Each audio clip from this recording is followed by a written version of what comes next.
There is a quiet question that has followed humanity for centuries. How did people in the Middle Ages find a moment of peace in a world that rarely slowed down? Imagine living in a time shaped by rigid social orders, constant travel dangers, sudden conflicts, long winters, and exhausting labor from sunrise to sunset. And yet, despite everything, medieval men and women developed a surprising number of ways to relax, unwind, and forget the world for a while. Their routines of comfort were not only practical but deeply emotional, shaped by beliefs, nature, and the desire for a softer moment in the middle of harsh days. Many of these practices remain strangely familiar to us today. To understand how they rested, it helps to first understand the weight they carried.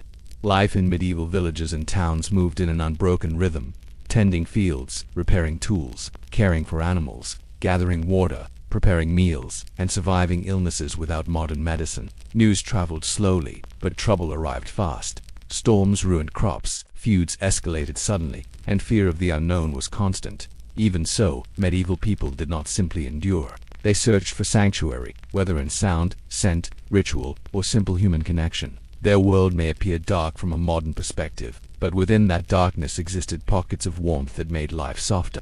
It is also important to separate fact from myth. Romanticized paintings and fantasy movies often distort the truth, showing either extreme misery or exaggerated luxury. In reality, the Middle Ages held both difficulty and beauty.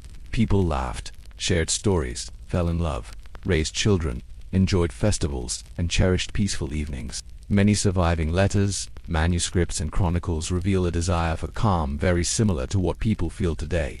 Even monks, known for strict discipline, wrote about moments when silence felt like a gentle friend. Noblewomen recorded in journals how they found comfort in gardens at dusk. Traveling merchants wrote that a warm fire at night could erase the memory of weeks spent on muddy roads. Sometimes, the things that helped them relax were surprisingly ordinary: the crackle of a hearth, the smell of bread, the rhythm of a lullaby. Other practices were more elaborate: herbal baths, soft music performed by minstrels, gatherings during seasonal festivals. And in every corner of medieval society, from peasants to lords, people leaned on small rituals to ease the mind. Some of these rituals were openly celebrated.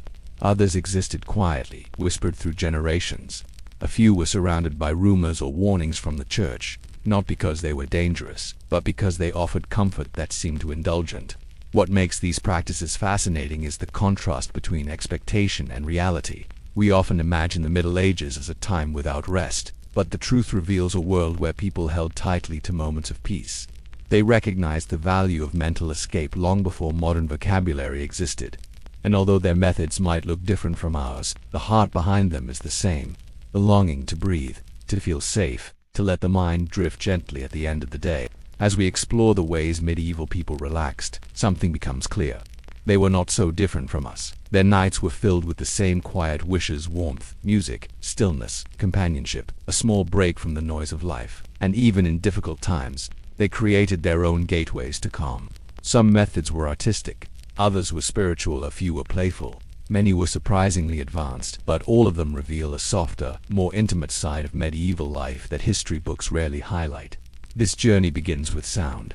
Before books were common and before most people could read, music was the most powerful tool for soothing the heart. Tense evenings softened under the gentle notes of a harp. Tired families gathered outside their homes to hear a traveling minstrel.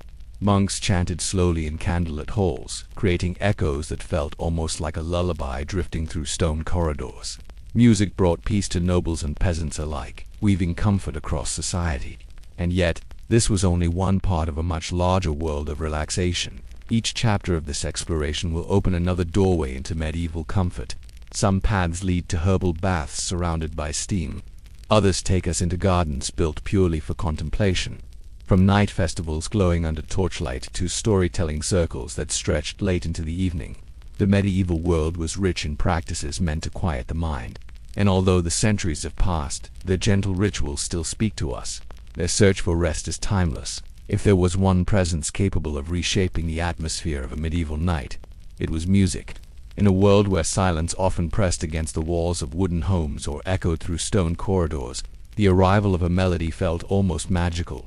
Sound softened fear, rhythm eased exhaustion, and for many people, music became the most accessible doorway into relaxation. Picture a quiet village square at dusk, the last shadows of the day settling over rooftops, smoke drifting from hearths, and a lone minstrel tightening the strings of a lute before playing the first gentle notes. The moment he touched the instrument, life slowed, conversations paused, even animals seemed to settle. Music did not simply entertain, it healed. Medieval minstrels traveled long distances, carrying stories in their voices and peace in their melodies. Some sang about battles and kings, but many preferred softer themes: love found or lost, seasons changing, rivers flowing, hopes quietly nurtured. Their songs brought emotions that villagers rarely expressed openly. Tired farmers leaned against wooden fences, children sat cross-legged on the ground, women gathered near wells, their hands still wet from washing vegetables. And when the music began, the worries of the day slipped gently into the background. The minstrel's presence was a reminder that life held beauty even in its harshest centuries. But not all medieval music came from wandering performers. Inside monasteries, music took on another identity, one rooted in discipline and spiritual calm. Gregorian chants filled sacred halls with slow, deep tones. These chants were structured to create focus, but their effect often extended beyond religious duty. Monks wrote that after hours of manual labor or study, the rhythm of collective voices helped quiet their thoughts. In dimly lit spaces, with candles flickering against stone pillars, the sound itself seemed to breathe. Some modern researchers describe this style of music as a form of early sound therapy, a way for the mind to rest through repetition and resonance. Across Europe, people believed certain instruments carried specific emotional effects. The harp was seen as soft and healing. The flute was linked to contemplation and sometimes used in rituals meant to encourage calm dreams. The viol, ancestor of the violin, produced warm tones that felt intimate and comforting. And then there was the psaltery, a delicate stringed instrument played with fingers or a small plectrum. Chronicles describe its music as thin as moonlight and capable of inducing a reflective state. Even when homes were small and noisy, a few quiet notes from these instruments could transform the evening atmosphere. Rumors spread over time about melodies that were considered too soothing, too hypnotic, or dangerously emotional. Some church leaders worried that certain songs encouraged daydreaming or romantic fantasies. Occasionally, bishops attempted to ban specific styles associated with wandering musicians, claiming they distracted youth or softened the mind. Yet these restrictions rarely lasted. People longed for musical comfort, and the desire to relax through sound always returned stronger than before. In some towns, secret gatherings were held outside village boundaries, where musicians played pieces considered too worldly for public performance. These meetings became quiet escapes for those who felt overwhelmed by routine. Music also played a role in bedtime rituals. Mothers hummed lullabies passed from grandmother to granddaughter, soft melodies that blended with the crackle of the fire. In noble households, trained musicians performed gentle pieces after supper, filling grand rooms with warm echoes that prepared everyone for sleep. Even in poor homes, someone often possessed a simple flute or drum, and nightly rhythms helped release tension from long days of labor. Sometimes, the melodies were improvised. Other times, they followed old traditions tied to local legends. In every case, sound shaped the closing moments of the day. For many, the most calming experience was listening to music while watching the natural world. Travelers described hearing flutes echo through valleys.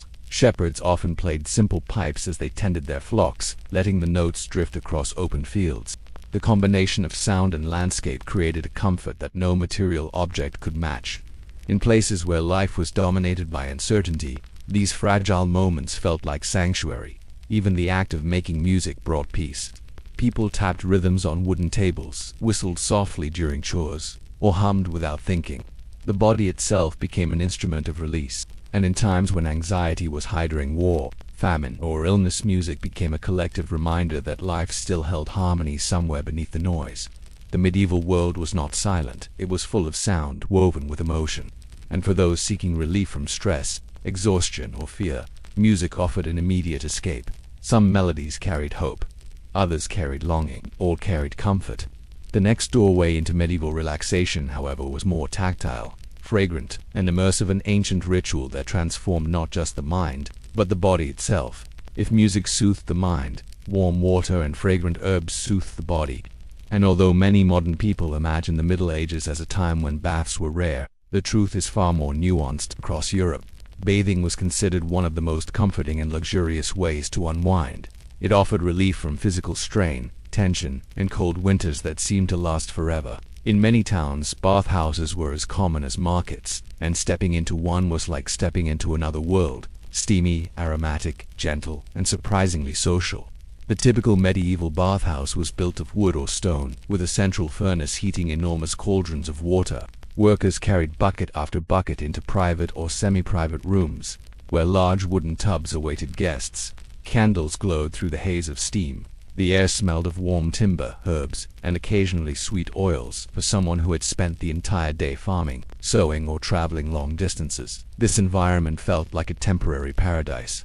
Herbs played a central role in these baths. Lavender, prized for its calming scent, was one of the most beloved ingredients. Rosemary was added to stimulate circulation and ease muscle pain. Chamomile, mint, lemon balm, and sage were steeped in fabric pouches tied to the edges of tubs. As hot water flowed over them, the scent unfurled slowly. Writers of the period described these baths as soft clouds of comfort.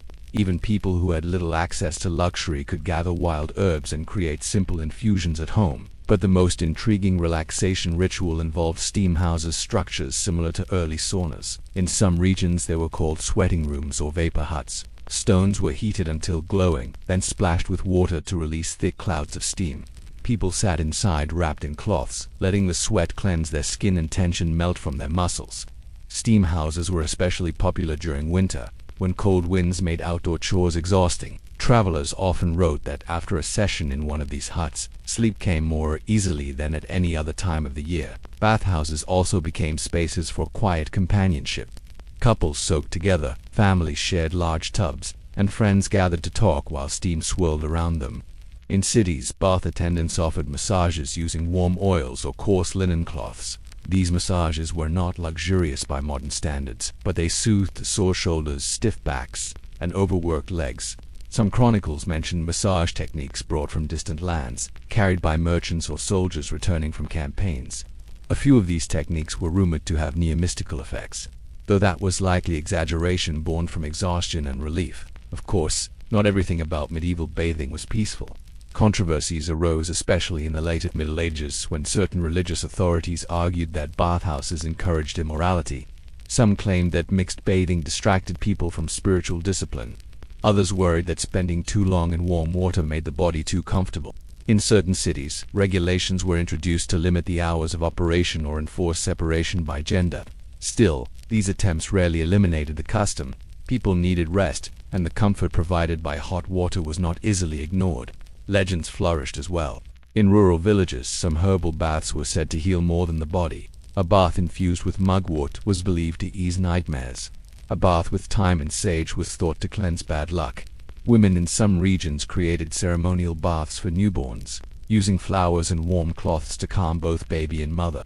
And occasionally, travelers wrote about secret bathing rituals practiced by local healers, rituals that combine herbs, whispered prayers, and symbols drawn on the surface of the water.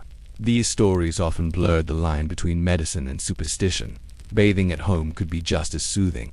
Families heated water over a fire and filled small tubs one bucket at a time. Though simple, the experience still offered warmth and relief. A child might drift to sleep while listening to water drip from wooden boards.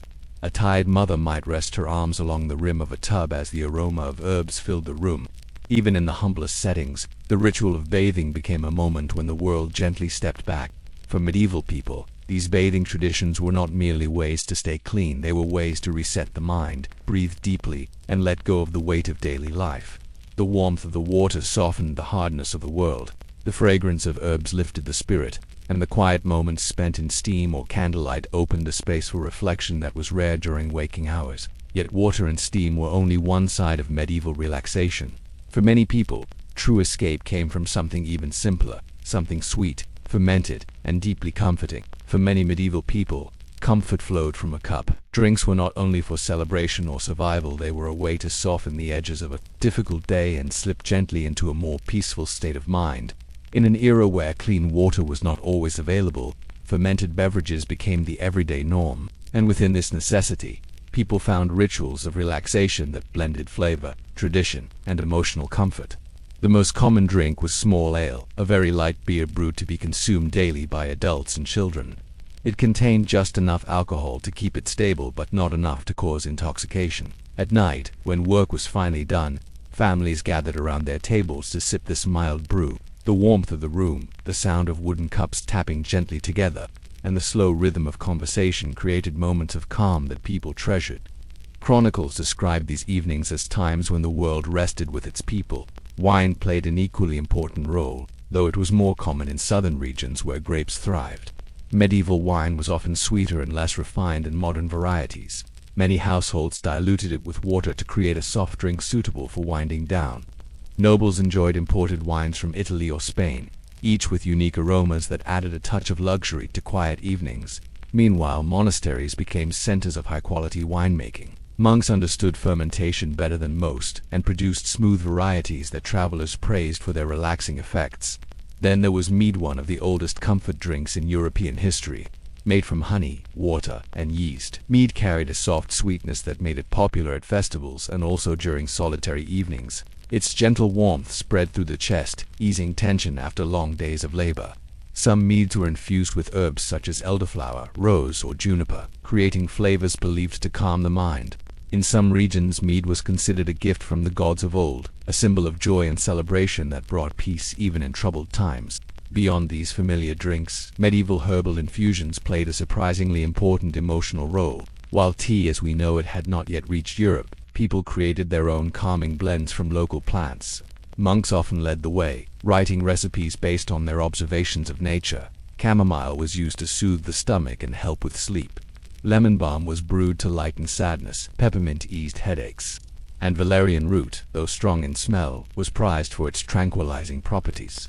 These herbal drinks were served warm during winter nights, filling homes with earthy aromas. Some mixtures, however, drifted into the realm of rumor. Throughout Europe, whispers circulated about dream draughts, infusions said to deepen sleep or inspire vivid dreams. These concoctions often included poppy seeds, lavender, or rare imported spices. While modern historians suggest their effects were mild, medieval people believed strongly in their power. Certain towns even had healers who specialized in nighttime brews, serving travelers and villagers seeking a peaceful night after difficult seasons. Taverns too became hubs of relaxation. Not the rowdy alehouses often portrayed in films, but quieter local spaces where people met after work. A farmer might sit alone in a corner, nursing a cup of warm spiced ale while listening to the murmur of voices. Merchants shared stories of distant lands, their voices low and comforting. Elderly villagers reminisced about old traditions. These taverns offered something precious, a place to forget worries without needing grand celebrations. The dim lighting, the creaking wooden floors, and the faint scent of malt created a sense of familiarity that helped people unwind. Yet controversy was never far behind. The church debated frequently about alcohol's place in daily life. Some leaders argued for moderation, warning against drinks that softened the will. Others insisted that wine and ale were blessings meant to warm the heart. Monastic texts reveal ongoing debates about how much was too much.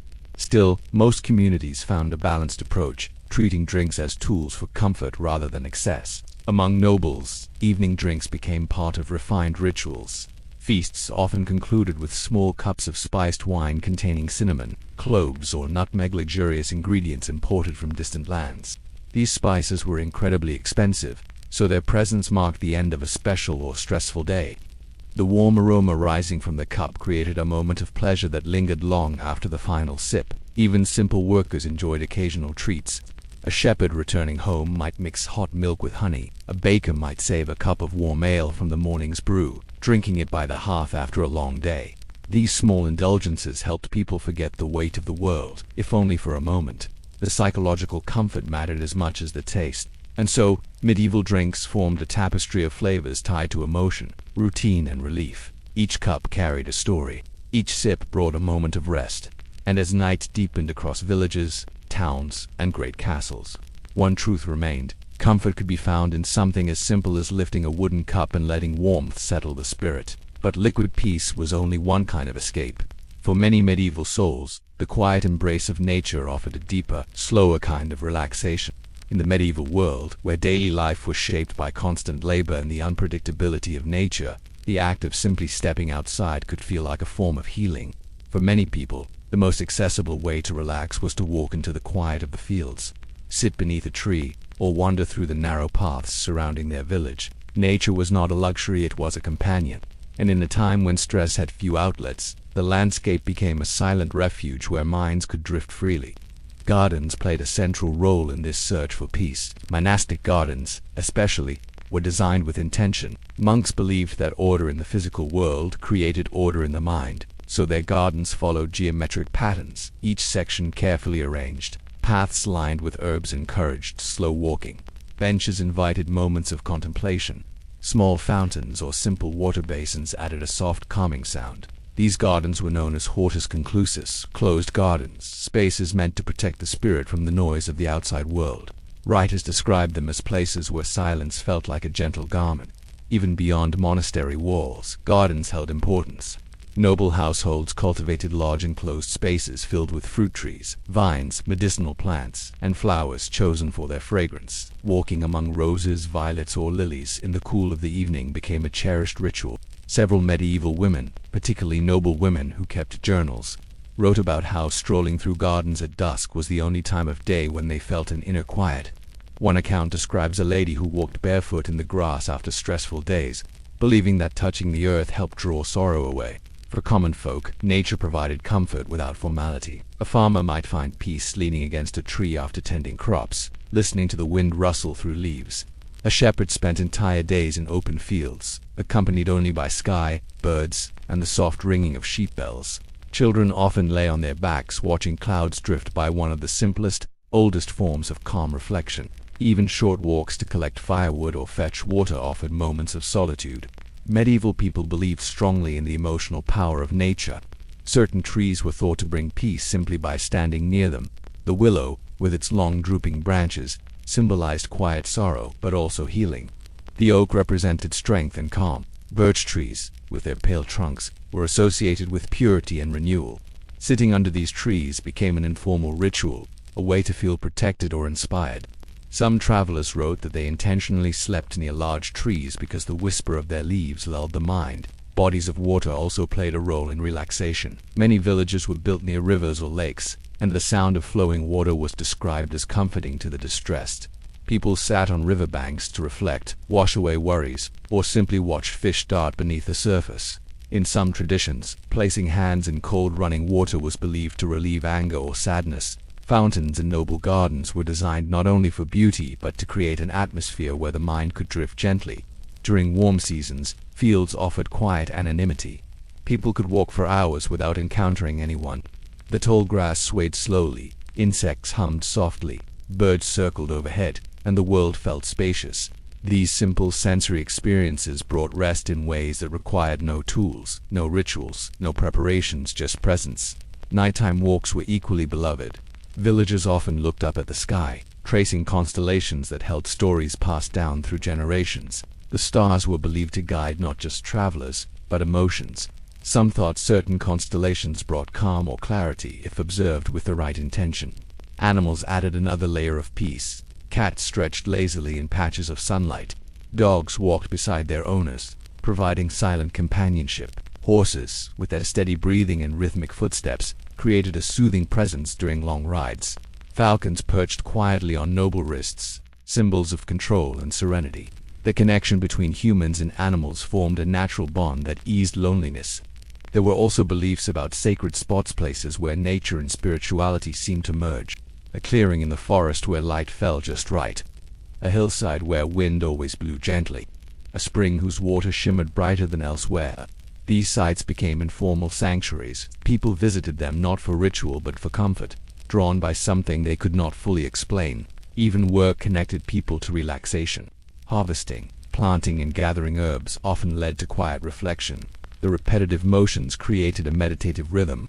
Many medieval writings imply that manual labor outdoors brought its own kind of mental rest. The body moved, but the mind wandered. Nature stood as the most democratic form of relaxation available to everyone, regardless of wealth or status. It asked for nothing and gave freely. For medieval people, it was a constant reminder that calm could be found in the simplest places. Yet sound, warmth, and nature were only part of the medieval escape. Another powerful source of comfort came from words spoken, whispered, and shared by firelight. Before books became common, and long before bedtime entertainment meant glowing screens or printed pages, medieval people turned to the oldest form of comfort known to humanity: stories spoken aloud. In a world where nights were dark, quiet, and often unsettling, storytelling became the heart of relaxation. It softened fear, brought families together, and offered escape into worlds far removed from the hardships of daily life. Sitting by a fire, wrapped in blankets or cloaks, people let their imaginations drift while listening to words that carried warmth. Every region had its storytellers. Some were skilled village elders who remembered tales passed down for generations. Others were wandering bards who memorized epics, legends, and poems collected during their travels. These storytellers carried not only knowledge but a certain presence, calm, steady, and inviting. When they spoke, their voices blended with the crackle of firewood, the whisper of wind through shutters, and the quiet breathing of listeners sinking into rest. It was as if the night itself leaned closer to hear. Many of the stories told in medieval homes were gentle retellings of ancient myths. Greek and Roman legends traveled far beyond their original borders, reshaped by local culture. Instead of grand heroic battles, storytellers often emphasized the softer elements, the patience of Penelope, the loyalty of Orpheus, the dreams of Psyche. Tales from Egypt also circulated in surprising ways, carried by merchants and scholars. Images of Nile floods, desert gods, and Pharaoh's mysteries fascinated listeners who had never left their villages. These stories didn't aim to thrill, they aimed to soothe. A world rich with symbolism offered a comforting place for the mind to wander. Folk tales made up the largest portion of bedtime narratives. Stories about kind spirits, helpful forest creatures, magical springs, or protective saints appeared in nearly every region. These were not frightening ghost tales but gentle legends meant to reassure. One common medieval theme was the idea that nature watched over those who respected it. In many stories, a traveler lost in the woods would be guided by a soft light, led to safety by an unseen presence. Such tales brought comfort to people who lived close to forests and relied on nature's goodwill. Children especially loved stories featuring animals who spoke with wisdom or humor. Foxes, owls, dogs, horses, and even mice became characters, teaching small lessons about patience, courage, or kindness. These stories were simple but powerful, and they helped lull children into sleep with a sense of reassurance that the world, even the unpredictable medieval one, could be friendly. Yet the most cherished stories were the ones born from local history. Villages had their own heroes, healers, and legends. A blacksmith who once saved the town from a flood, a midwife who predicted storms by watching the sky, a mysterious traveler who brought luck to a family and vanished the next day. Whether true or exaggerated, these tales grounded listeners in a sense of belonging. They reminded people that they were part of something larger than themselves. Not all tales were gentle, though. Some carried rumors or controversial themes that adults whispered only after children had gone to sleep. Stories about noble scandals, questionable miracles, saints whose behavior raised eyebrows, or traveling minstrels who vanished under strange circumstances circulated across taverns and festivals. Listeners loved these kinds of stories precisely because they balanced mystery with curiosity. They never crossed into darkness that disrupted rest, but they added a quiet thrill that made conversations linger into late hours. Storytelling also served as a form of emotional healing. Many medieval families faced loss, uncertainty, and fear.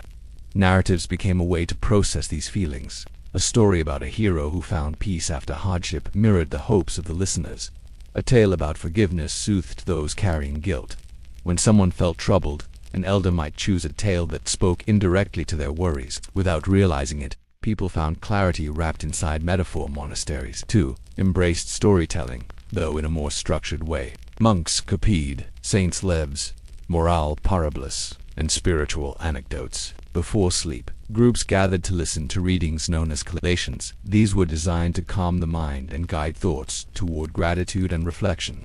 Though deeply religious, these stories often had poetic descriptions of nature, human kindness, and quiet miracles that helped listeners drift into peaceful rest. In noble courts, storytelling became an art form. Trouvers and troubadours performed lyrical narratives accompanied by soft music. Their stories blended romance, adventure, and introspection. Audiences reclined on cushions or sat near ornate fireplaces, letting the rhythm of the storyteller's voice carry them away. Certain nobles were known for hosting evening gatherings where each guest contributed a tale, turning storytelling into a shared ritual of relaxation. One fascinating detail emerges from historical records. People did not simply listen to stories, they savored them slowly. A single tale could be stretched over multiple nights, each segment ending on a gentle note that left listeners eagerly anticipating the next evening. This pacing mirrored the slow, cyclical flow of medieval life, where patience was a virtue and rushing was unnecessary. For medieval families, storytelling meant far more than entertainment. It was a moment of unity, a moment of safety, a moment when, for a short while, the world outside could be forgotten. Words became blankets for the mind, and imagination became a doorway into peace. But comfort did not stop at spoken tales. Medieval people also found tranquility through the steady, meditative rhythm of their hands. While stories soothed the mind, the hands often carried their own path to tranquility. Medieval life relied heavily on manual skill, and many of the tasks that seem tedious to the modern world were, for medieval people, deeply calming. In the repetitive motion of weaving, stitching, carving, or illuminating manuscripts, they found a quietness that could not always be achieved through rest alone. Work, when done slowly and with intention, became a form of meditation. One of the most peaceful activities was embroidery. Women and men alike stitched elaborate patterns onto cloth using colored threads made from plants, minerals, or crushed insects. The motion was gentle and rhythmic: pull, loop, tighten, breathe. Noble women often gathered in groups, sitting near wide windows or garden balconies, working in near silence while exchanging soft words. These small circles created a sense of companionship that eased loneliness. The finished pieces became blankets, wall hangings, altar cloths, or gifts for loved ones. But the true value was not the object itself, it was the serenity found in its creation. Weaving was equally soothing. Looms filled cottages and workshops, their wooden frames creaking softly as weavers passed the shuttle back and forth. The pattern emerged slowly, almost magically, as colors intertwined. Weavers described the sensation as watching thoughts untangle in threads. In winter, when cold winds pushed people indoors, weaving became a comforting way to stay warm and mentally centered. Children often fell asleep to the gentle thump of the loom, a sound that echoed through generations. Then there was carving. Woodworkers shaped bowls, spoons, and decorative objects with small knives, smoothing rough edges into simple beauty. The scent of freshly cut wood was surprisingly comforting, filling homes with a natural aroma that eased tension. Some carvings were purely functional, but others held symbolic meaning: leaves, spirals, or protective symbols, believed to bring harmony to a house. Carving required patience, and this slow focus helped people let go of the noise of their day. Even mistakes became part of the meditative process. A slip of the blade meant starting over, teaching acceptance and calm. In monasteries, the creation of illuminated manuscripts formed one of the most profound meditative practices of the era. Monks spent hours bending over parchment, mixing pigments, sharpening quills, and outlining letters with delicate precision. Gold leaf shimmered under candlelight, turning religious texts into works of serene artistry. Some monks wrote that the act of illumination quieted the storms of the spirit. The repetitive nature of the task, stroke after stroke, slowed the mind. The world outside disappeared. And although these manuscripts are often viewed today as historical treasures, they were originally seen as personal pathways to inner peace. Curiously, some manuscripts contained mysterious drawings, symbols, or marginal scribbles that suggest monks allowed their imagination to wander in the calm of their work. Little animals peeking from corners, tiny jokes between lines, or decorative flourishes added a playful dimension to their solemn tasks. These small creative liberties offered relief from the discipline of monastic life. Historians have noted that even the famous Voynich manuscripts, still undeciphered, may have roots in this meditative tradition. Created not only to communicate but to relax the mind through artistic flow. Pottery also brought peace, especially in regions where clay was abundant.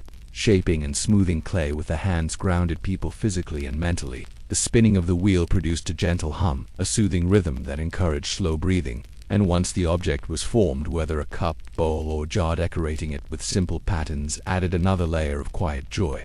Some designs were believed to protect the home, others reflected personal stories or ancestral symbols. Even everyday tasks like spinning wool provided comfort.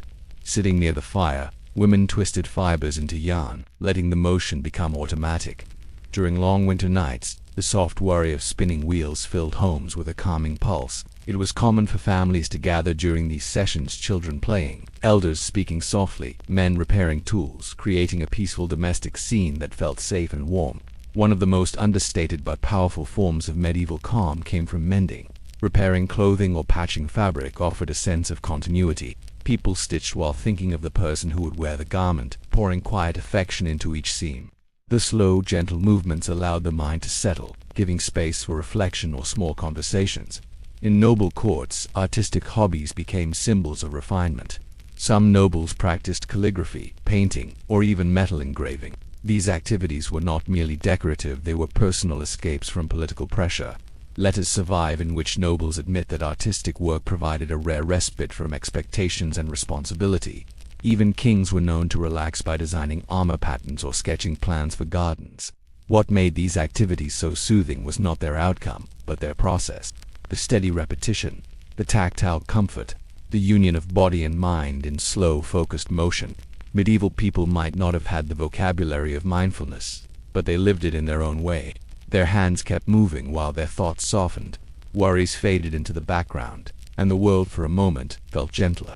But tranquility was not limited to quiet rooms or creative hands. Some of the most joyful forms of medieval relaxation took place outdoors, under lantern light, surrounded by music, scents, and celebration. Even in a world shaped by hardship, medieval people understood that joy was essential for survival, and nothing brought more collective comfort than the festivals that filled the year with color, music, and celebration. These gatherings were not merely entertainment, they were emotional relief valves, moments where entire communities could relax, forget responsibilities, and reconnect with one another. Under the glow of lanterns and torches, life softened, and the harshness of routine faded like mist beneath morning sun. Across Europe, the calendar was woven with feast days tied to seasons, saints, harvests, or ancient customs that predated Christianity. Each festival carried its own sensory signature. Spring festivals brought flowers, fresh herbs, and gentle breezes. Summer gatherings filled the night with drum beats and laughter. Autumn celebrations overflowed with warm bread, honey, roasting meat, and newly pressed cider. Winter feasts, held when the world seemed coldest, offered the deepest comfort, fires, blazing tables crowded, stories flowing as easily as drink. For many medieval people, festivals offered something rare: freedom from labor. Fields were left alone, workshops fell silent, even lords gave their workers time to rest.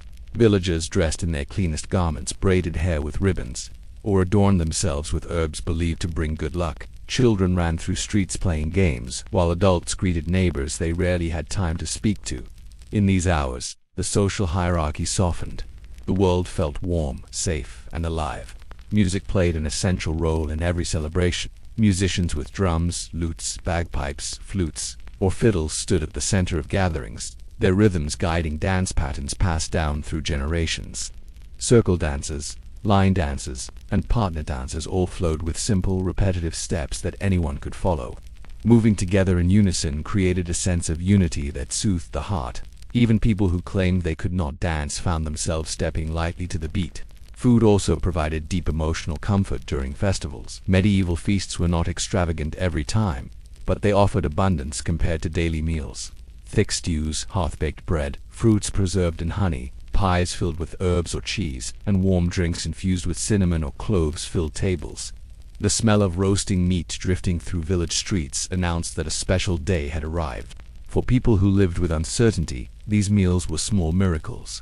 Certain festivals carried whispers of controversy. One of the most famous was the Feast of Fools, celebrated in parts of Europe during winter. In this event, roles were humorously reversed: commoners dressed as clergy, young people pretended to be officials, and playful chaos filled the streets. Church authorities often tried to ban the celebration, calling it irreverent, but people loved it precisely because it allowed them to relax from strict social order. For many, it was the one day of the year when laughter felt completely free. Another fascinating tradition was the midsummer celebration, tied to the summer solstice. Bonfires were lit on hilltops, believed to protect communities and bring good fortune. Couples jumped over flames holding hands, symbolizing unity and future happiness. Others simply sat near the fire, letting the warmth wash over them as stars filled the sky. These nights held a quiet magic. Some people believed that, during midsummer, the barrier between the natural and the supernatural thinned, allowing good spirits to bless those who sought peace. Markets and fairs offered a different kind of relaxation. Traveling merchants arrived with fabrics, spices, tools, trinkets, games, and exotic stories. Children marveled at toys they had never seen. Adults tasted foods from distant lands or purchased small luxuries they normally couldn't afford. These fairs transformed mundane days into experiences filled with novelty. Even the simple act of wandering from stall to stall created a sense of wonder that lasted long after the fair ended. Seasonal rituals also provided quiet comfort. In autumn, harvest celebrations honored the generosity of the earth. Villagers decorated fields with woven wreaths and held small ceremonies thanking the land for its gifts. These traditions were deeply emotional, reminding people that they were part of a cycle larger than themselves. As music played and food was shared, relief washed through the community. The harvest was complete, and winter could be faced with gratitude instead of fear. Nighttime was when festivals reached their most soothing atmosphere. Lanterns flickered along pathways. Torches cast golden halos on the faces of dancers. Musicians played slower, softer melodies as the evening deepened. Lovers walked quietly at the edges of gatherings, speaking in low voices. Elders sat near fires, recalling memories from decades past. The world outside the celebration, its dangers, conflicts, and struggles felt far away. There were also private celebrations that brought emotional rest. Families marked births, weddings, and even recovery from illness with small feasts. Neighbors shared food, offered blessings, and brought warmth into one another's homes. These intimate gatherings strengthened bonds, giving people a sense of belonging that soothed the heart more deeply than any grand event could. Festivals were the heartbeat of medieval emotional life. They reminded people that joy was not a luxury but a necessity, a way to breathe, a way to feel human, a way to forget the world's weight, even if only for a night. Yet not every form of comfort required crowds or celebration.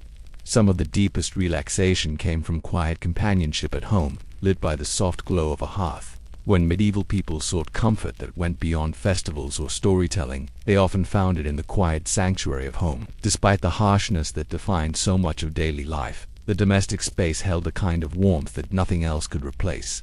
Within wooden walls or stone cottages, families created small rituals of relaxation that helped them forget the outside world. And at the heart of nearly every home stood two calming forces: companionship and fire. The hearth was more than a place to cook, it was the emotional center of medieval domestic life. When flames crackled and embers glowed red, the entire room softened. Shadows danced gently along the walls. The warmth eased tired muscles after long days in fields or workshops. Even the smell of burning wood brought comfort, grounding people in a sense of safety. Sitting beside the fire became a ritual of its own. Some would poke at the embers slowly, lost in thought. Others would wrap themselves in cloaks or wool blankets, letting the shifting warmth lull them into drowsiness. Animals added another layer of gentle companionship. Cats curled near the fire, stretching their paws toward the heat. Dogs lay at their owners' feet, sighing softly as they drifted to sleep. These animals were not just practical helpers, they were emotional anchors.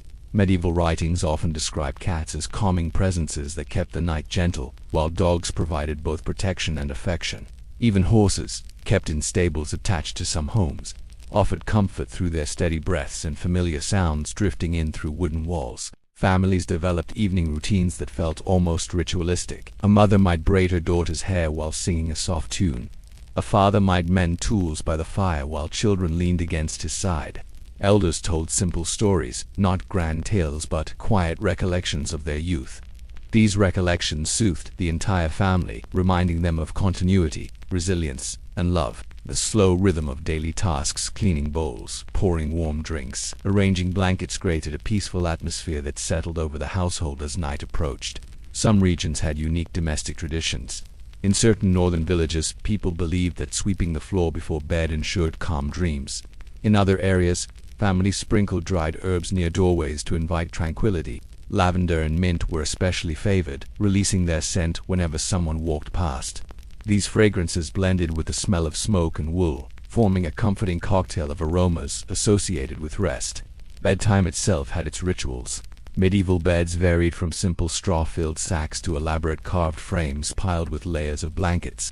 Regardless of wealth, preparing the bed for sleep was considered an important act. People fluffed straw, adjusted furs or linens, and warmed blankets by placing them near the fire before laying them out. This small gesture made cold nights more bearable and created a physical signal to the brain that rest was near. Another important source of nightly comfort was shared breathing. In homes where entire families slept in the same room, the sound of others breathing softly created a sense of security. Infants slept beside their mothers, children cuddled together for warmth, and parents dozed nearby. This closeness formed powerful emotional bonds. In a world filled with uncertainty, The steady presence of loved ones offered peace that no material object could replicate. In noble households, relaxation took different but equally soothing forms. Ladies embroidered under soft candlelight. Lords played slow board games or read aloud from manuscripts. Servants moved quietly through corridors, closing shutters to block cold winds and lighting more candles to encourage a warm glow. Even large stone halls felt cozy when filled with the soft flicker of dozens of flames. Sometimes, tranquility came from shared silence. Medieval families understood the value of stillness. After a long day, people often sat without speaking, simply enjoying the presence of others. This silence was not empty, it was full of comfort. The world outside, the wars, rumors, illnesses, or disputes stayed beyond the door. Inside, there was only the steady crackle of the hearth and the gentle hum of life. In winter, when nights were long, households often extended these moments. People gathered close, telling whisper-soft legends meant only for family ears. Children drifted to sleep against parents' shoulders. Adults allowed themselves to dream quietly, watching embers fall into patterns that resembled small constellations. For many, these winter nights were the closest thing to bliss the medieval world offered. Animals contributed symbolic comfort. Cats were believed to protect homes from negative spirits. Dogs were symbols of loyalty and safety. Even chickens, heard rustling softly in nearby coops, reassured families that morning would come. The presence of domestic animals grounded life in a comforting rhythm: feed, rest, repeat. Simple objects also carried emotional meaning. A wooden cup inherited from a grandparent, a wool blanket woven by a mother, a small carved figure meant to bring good luck. These items created continuity between generations and gave families a sense of stability. Holding such an object at night while the fire dimmed and the world quieted offered a feeling of belonging that helped people sleep more peacefully. Home was the medieval refuge. Not perfect, not luxurious, often crowded but warm with life. The combination of fire, companionship, routine, and love created a sanctuary that softened even the harshest realities. And as families drifted into sleep, their hearts rested in the simplest truth: they were together. But for those seeking deeper quiet, another path awaited, one rooted not in domestic comfort, but in spiritual reflection and silent contemplation. For medieval people seeking a peace that went beyond warmth or companionship, spiritual practices offered a pathway into profound silence. Faith shaped daily life so deeply that moments of quiet devotion became natural places to rest the mind. Whether one lived in a bustling town, a remote village, or the stone walls of a monastery, spiritual reflection provided a rare kind of inner stillness. And in a world ruled by uncertainty, this stillness became essential. Meditation in medieval times did not resemble modern practices with structured breathing exercises or guided visualization. Instead, it was woven subtly into religious routines. Monks and nuns embraced a lifestyle built around contemplation. Their days were rhythmically divided: prayer, work, reading, silence. These cycles created a calm mental pace that softened the intensity of life beyond the monastery walls. To them, silence was not empty. It was a presence, a companion, a space where thoughts could settle like fallen snow. One of the most soothing practices was lectio divina, or divine reading. A monk or nun would take a small passage of text, usually from scripture or a devotional work, and read it slowly, savoring each line as if it were a whispered secret. They allowed the words to roll gently through the mind, letting meaning unfold in its own time. This was not study, it was listening. Listening to the rhythm, the symbolism, the quiet pulse beneath the words. Many described feeling light afterward, as though heavy thoughts had loosened and drifted away. Another practice was the great silence, observed in many monasteries after evening prayers. During this period, which lasted until morning, no one spoke unless absolutely necessary. Monks walked through dim corridors, hearing only the echo of their own footsteps. They lit candles in the chapel, watched the flame flicker, and breathed slowly. The silence allowed them to process the day, release stress, and fall into sleep with a clearer mind. Some monks wrote that the great silence was the closest thing to true rest. But spiritual comfort was not limited to monastic life.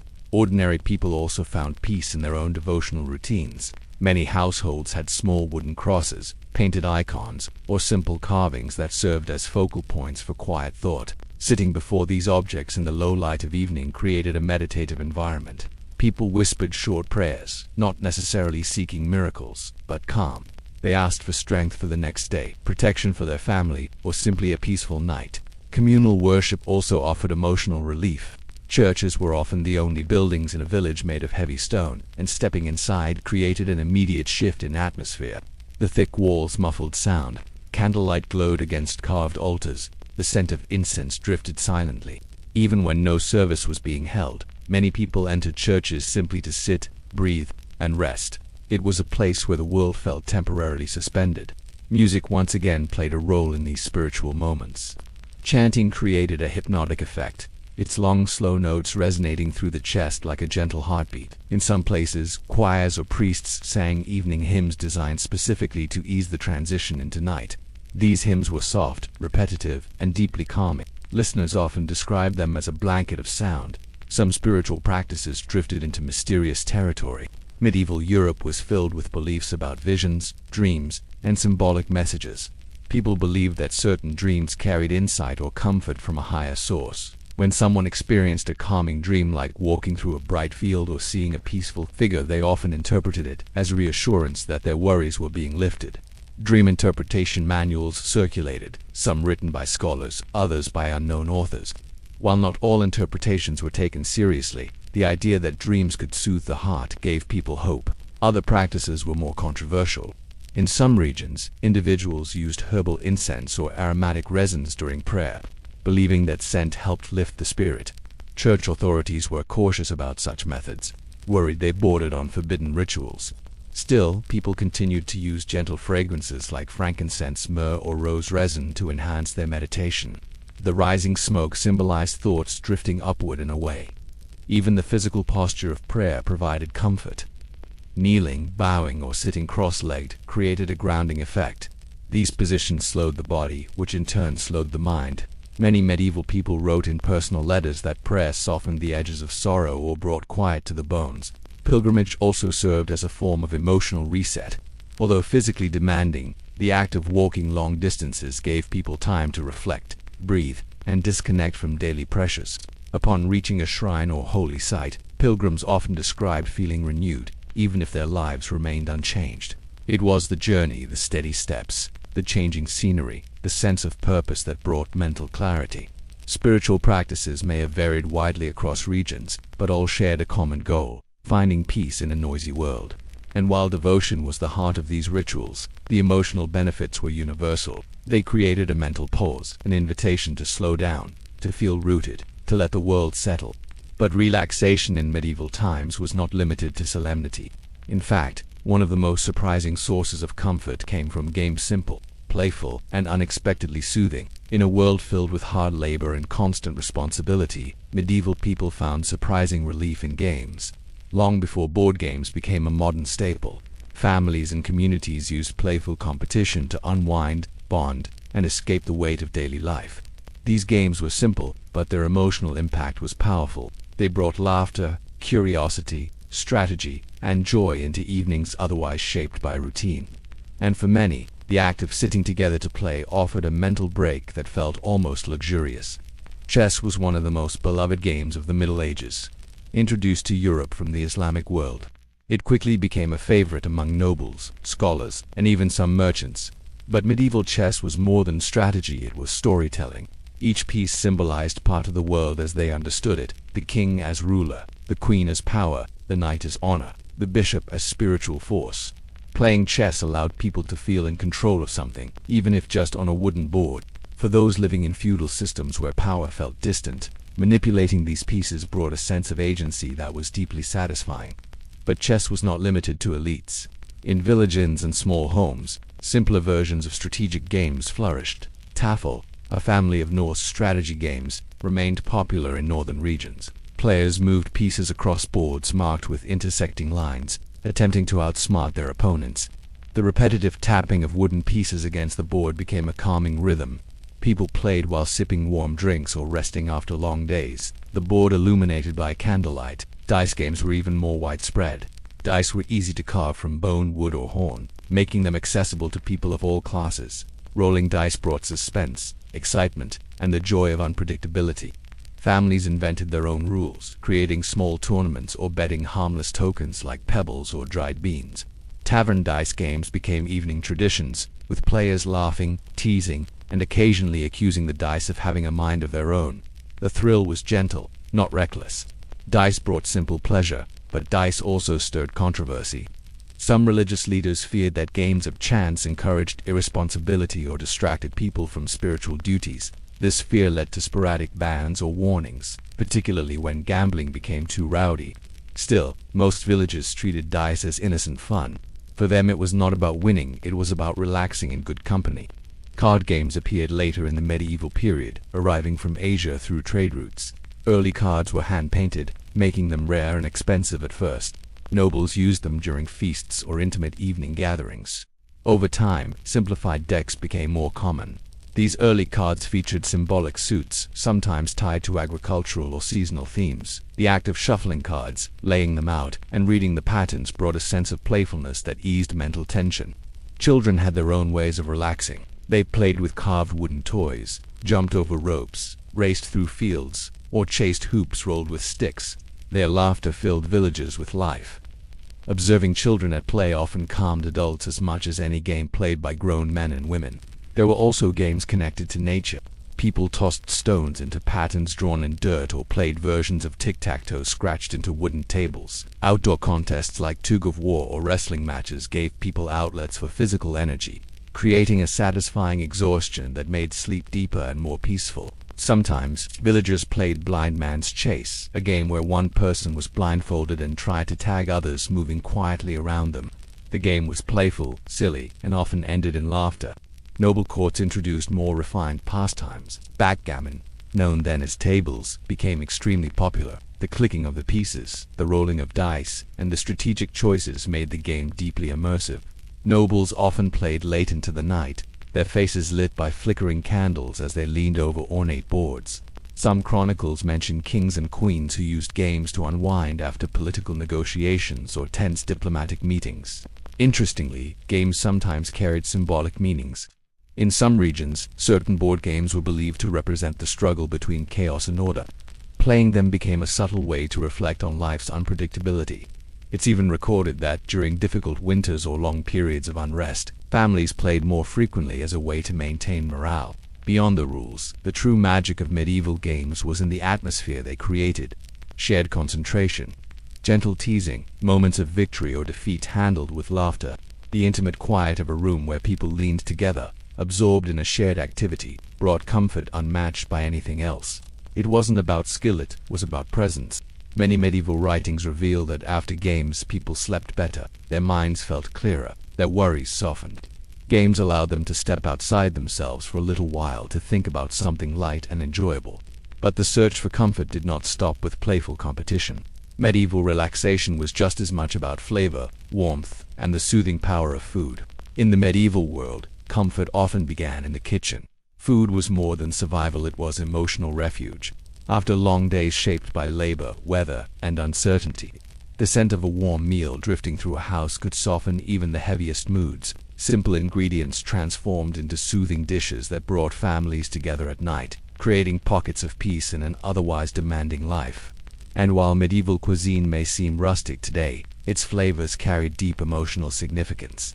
One of the most comforting foods was pottage, a thick stew made from vegetables, grains, and sometimes meat. It simmered slowly over the hearth for hours, filling homes with a warm, earthy aroma. Each family had its own variation. Some added leeks and onions. Others stirred in herbs like parsley or thyme. The gentle bubbling of pottage in a clay pot became a nightly soundtrack in countless medieval homes. Eating it with wooden spoons, gathered close around the fire, brought a sense of unity that soothed the soul. Bread was another cornerstone of comfort. The smell of fresh bread baking in communal ovens drifted across entire villages. Children followed the scent like a trail, waiting eagerly for warm loaves to be pulled from the coals.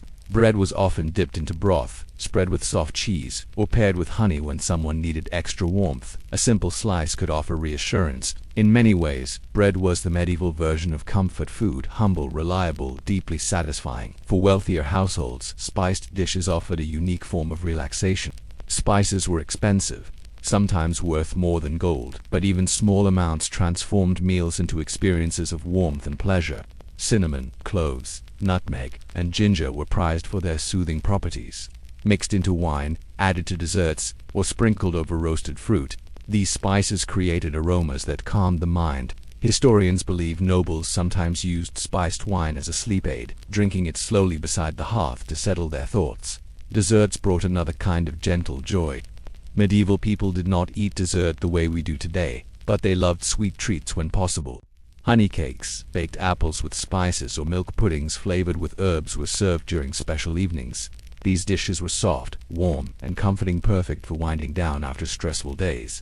Children especially cherished them, and adults found comfort in the nostalgia tied to childhood flavors. Herbal cooking also played a role in emotional relaxation.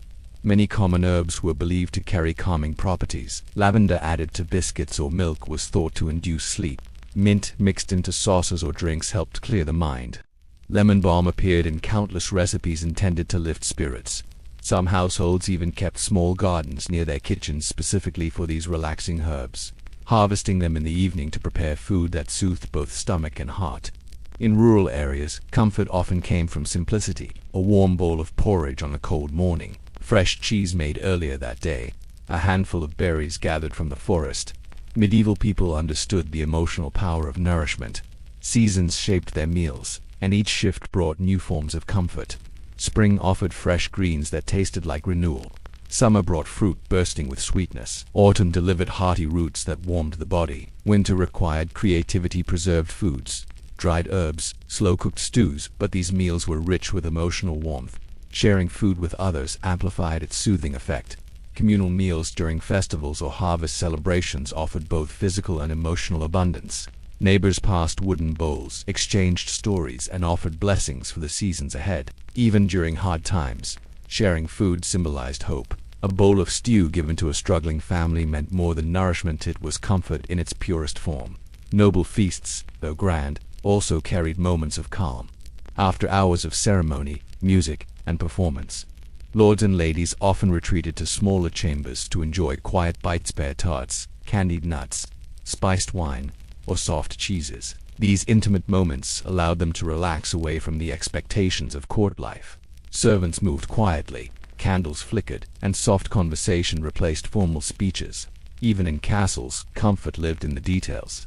Curiously, medieval people also believed in the emotional power of warm drinks. Mulled wine, hot cider, spiced milk, and herbal teas acted as nighttime comfort cups.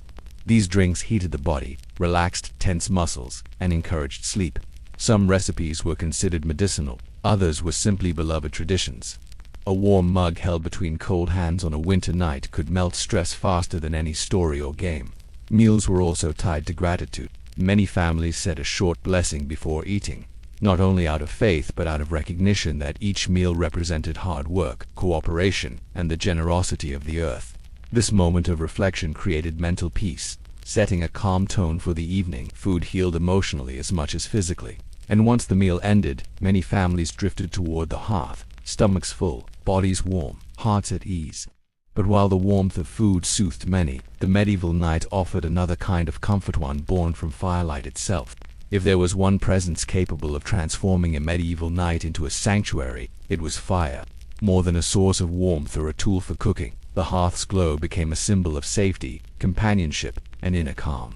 In a world ruled by darkness after sunset, the gentle flicker of flames created a haven where people could finally breathe. The sight, scent, and sound of fire offered a profound comfort, one that soothed the mind not through excitement but through quiet stability.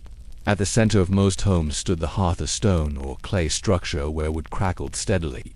As evening arrived, families gathered around it like moths drawn to warmth. The fire illuminated faces in soft golden tones, smoothing harsh features and making everyone appear a little gentler.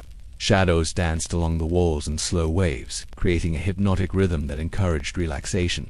Even the smallest shift in the flame's movement held a strange calming power. The sound of fire was equally soothing. The soft pop of sap bursting inside logs, the gentle whisper of flames licking wood, the occasional crack that signaled a log settling deeper into embers. These noises layered into a kind of natural lullaby. Many medieval people drifted to sleep listening to the fire's steady music, trusting it to guard the night.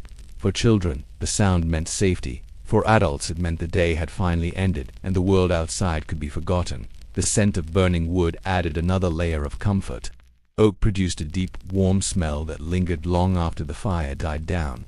Birch gave off a sweet, almost clean fragrance. Applewood filled homes with a subtle fruity aroma that mingled with the scent of cooked food. Families often had preferences, choosing woods not only for heating efficiency but for the emotional atmosphere they created. A certain scent could evoke memories of past winters, of laughter during festivals, of loved ones long gone. In noble households, fireplaces were massive structures decorated with carvings and tapestries. Flames reflected off polished metal candlesticks and colored glass windows, creating a theatrical glow. Courtiers sat on cushions or wooden benches, sometimes in deep conversation, sometimes simply staring into the fire. Even powerful nobles, weighed down by political pressure, found relief in the silent dance of flames. A letter from a medieval noblewoman describes how she would sit by the fire for the space of an hour, letting my thoughts wander where they may. Fire also shaped the social rituals of relaxation. Storytelling sessions were almost always held near the hearth. Friends and family huddled together, sharing tales that blended memory and imagination. Warm drinks, spiced cider, mulled wine, or herbal infusions were passed around. Some people played simple games by the firelight. Others worked quietly on embroidery or carvings, enjoying the comfort of shared presence without needing to speak. These scenes created a sense of harmony that many recalled as the sweetest part of daily life. In winter, when nights stretched long and cold, the hearth became the emotional anchor of the home. People warmed stones or bricks in the fire and then placed them in beds to ease the chill. Parents tucked children under thick blankets, telling gentle stories while the fire glowed nearby. Adults wrapped themselves in wool cloaks, letting the heat soak into tired muscles.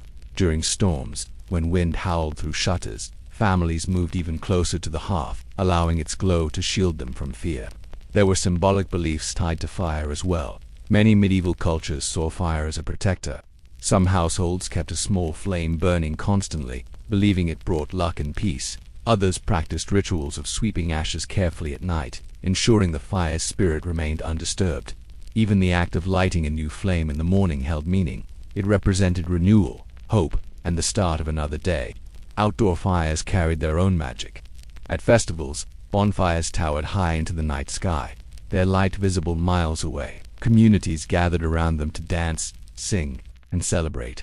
Couples walked hand in hand around bonfires, believing the flames purified their future together. Children threw small sticks into the fire, making wishes as sparks shot upward. The communal nature of these fires strengthened bonds and created some of the most joyful memories of medieval life. In some regions, people believed that staring into fire brought clarity.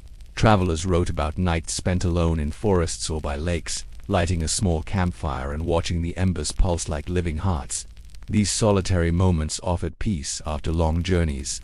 The glow of the flames kept wild animals at a distance, but more importantly, it kept loneliness away. Even spiritual comfort was tied to fire. Candles lit in churches symbolized prayers rising gently to the heavens.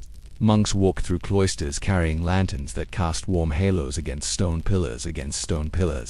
The flicker of flame during night vigils created a meditative atmosphere that encouraged quiet reflection. The emotional power of fire lay in its dual nature, live yet calming, warm yet gentle. It demanded attention without overwhelming the senses.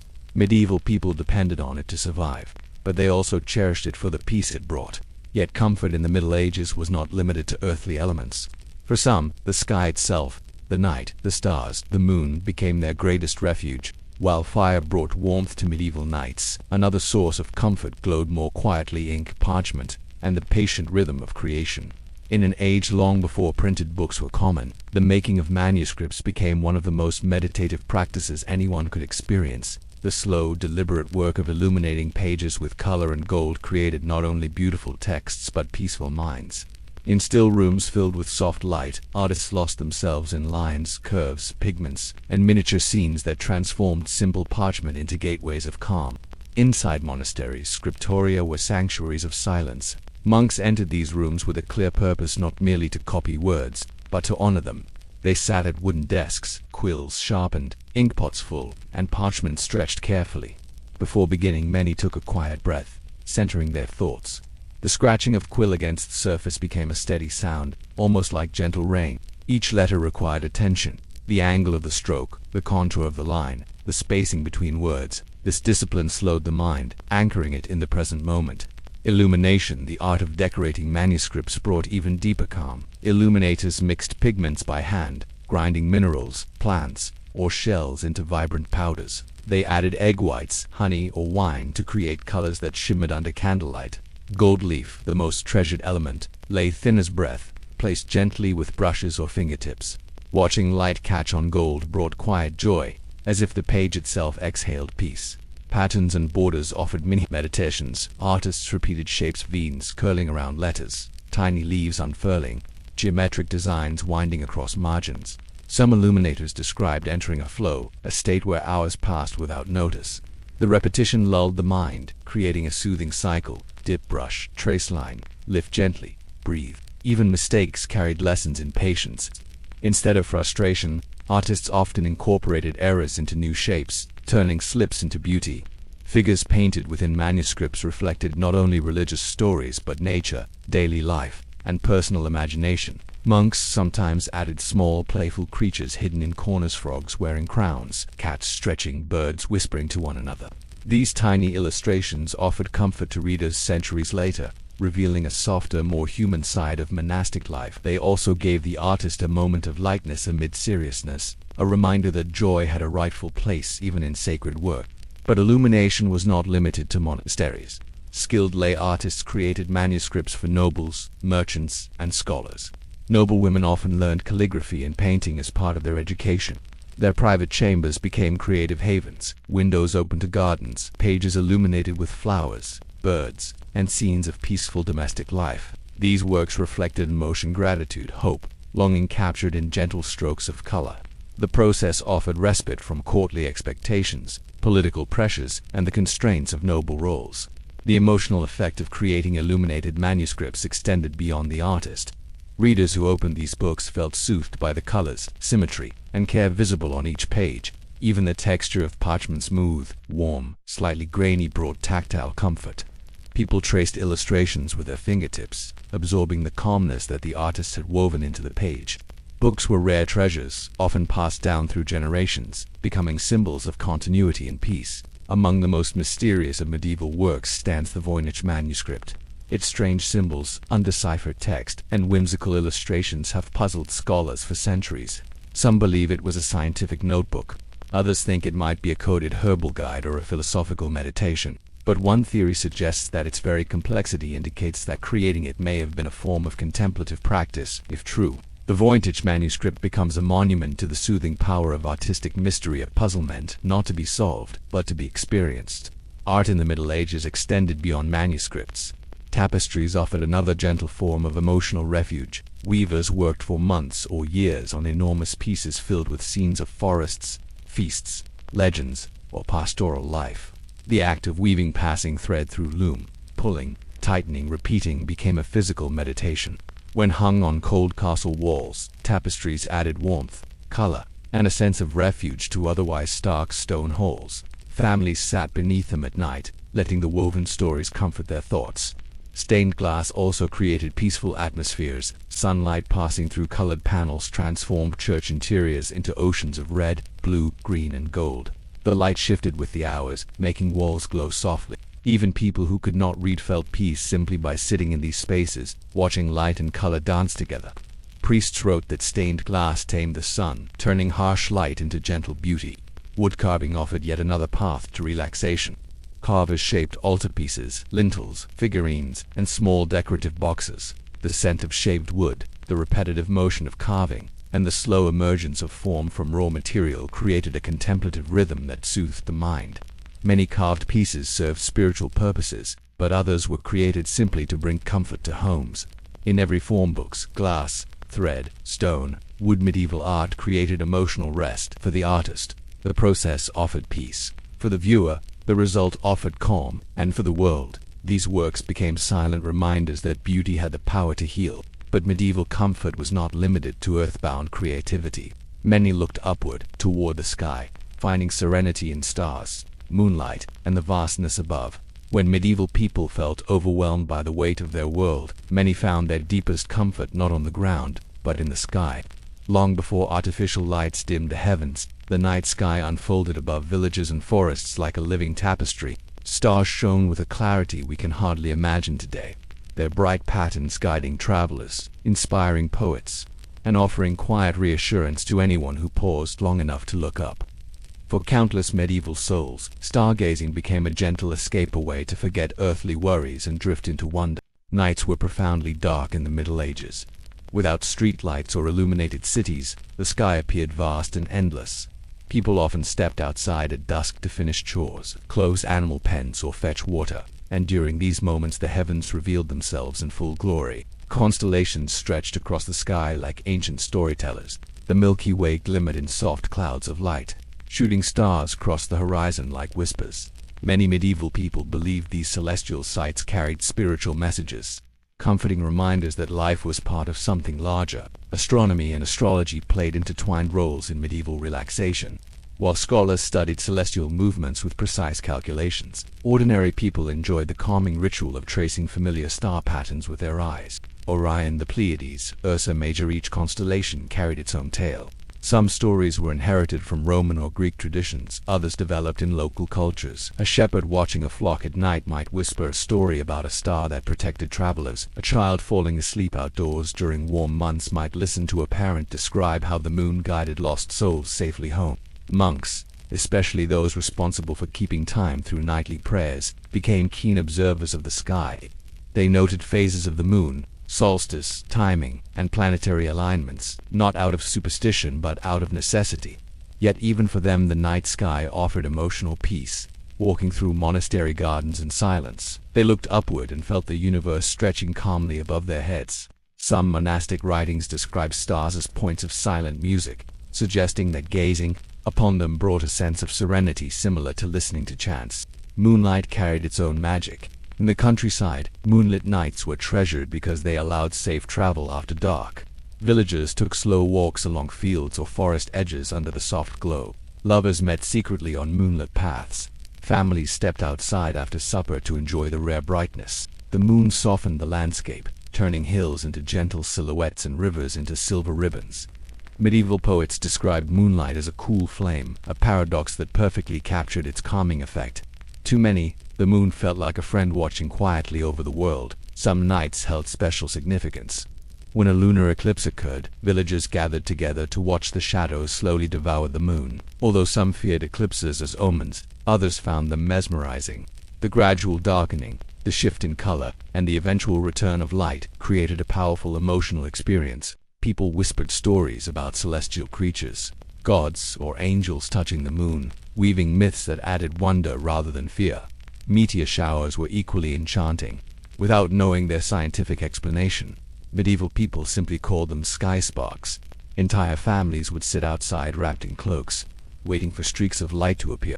Each spark was believed to carry a blessing, a wish, or a message. These moments brought quiet joy, connecting people to one another and to the universe beyond. Even cloud patterns comforted medieval watchers. A sky filled with slow-moving clouds reflected moonlight softly, giving the night a dreamlike quality. Some believed that peaceful cloud formations predicted calm days ahead. Others simply enjoyed the shapes drifting overhead, much like we do today. Looking at the sky allowed the mind to wander without effort, creating a natural form of meditation.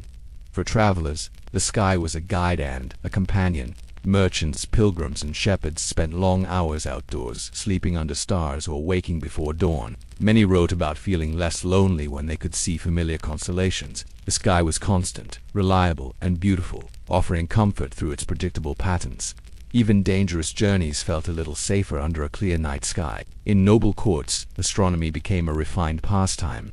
Lords and ladies studied star maps, used early astrolabes, and hosted nighttime gatherings in castle courtyards. Wrapped in cloaks, they pointed at celestial landmarks and discussed philosophical ideas inspired by the cosmos. The combination of cool air, quiet conversation, and twinkling light made these gatherings incredibly soothing. But the deepest comfort of the sky came from its vastness. Standing beneath it reminded medieval people that their struggles were small compared to the universe. It humbled them, but also liberated them. Worries faded, emotions softened. People breathed more slowly. The silence of the night sky created a gentle buffer between the chaos of life and the tenderness of rest. To look at the stars was to remember that peace existed beyond human conflict. To follow the moon's slow path was to trust that cycles continued even when days were hard. To lie under the sky and drift toward sleep was one of the purest forms of medieval calm. But not all medieval comfort was shaped by the heavens. Some relaxation happened in hidden places, quiet rooms, secret gatherings, and intimate groups that met when most of the world slept, while stargazing brought comfort in the open air. Another kind of medieval relaxation took place behind closed doors, quiet, intimate, and often wrapped in secrecy. Not all peace was public. Some of the most soothing gatherings happened in small groups, hidden from the noise of village life or the expectations of noble courts. These private circles weren't sinister. They were simply places where people could breathe freely, speak softly, and share thoughts too delicate for daylight. In a time when social roles were rigid, these meetings offered emotional refuge. Guild halls were among the calmest of these hidden spaces. By day they bustled with trade and negotiation, but by night they transformed into peaceful sanctuaries. Members of craft guilds, carpenters, weavers, bakers, scribes, gathered around long tables lit by candles. Instead of discussing business, they shared stories, exchanged advice, or sat in thoughtful silence. The atmosphere felt almost sacred. The smell of beeswax candles, the quiet creak of wooden floors, and the warmth of community created a sense of rest rarely found elsewhere. In some towns, small groups formed philosophical or literary circles. These weren't grand universities, but informal gatherings where people read aloud from manuscripts, debated ideas, or simply listened. One person might share a poem copied from a rare text.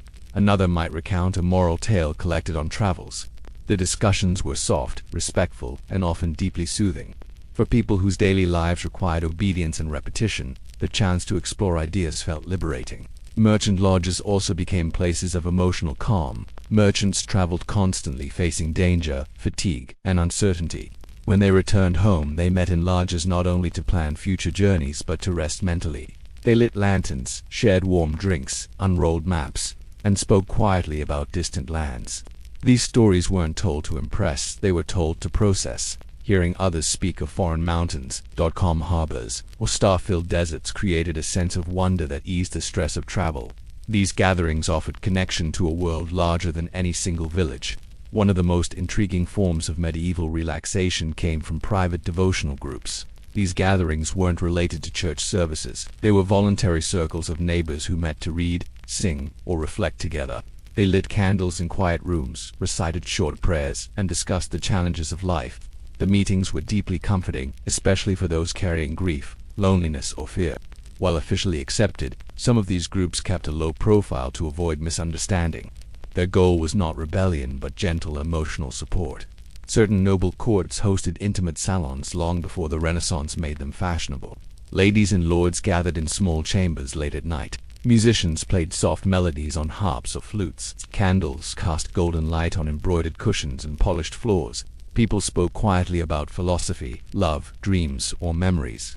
These salons acted as emotional escape rooms, private places where nobles could set aside political tension and simply exist as human beings. Then there were the night councils, informal gatherings of older villagers who met after dark to talk about seasonal changes, community issues, or personal worries. These councils had no official power, but they offered stability. People trusted the wisdom of elders, and listening to their calm voices helped ease community anxieties. The smell of herbs drying above the hearth, the slow burning of oil lamps, and the gentle tone of these discussions made the meetings feel almost like group meditation. Not all quiet gatherings involved conversation.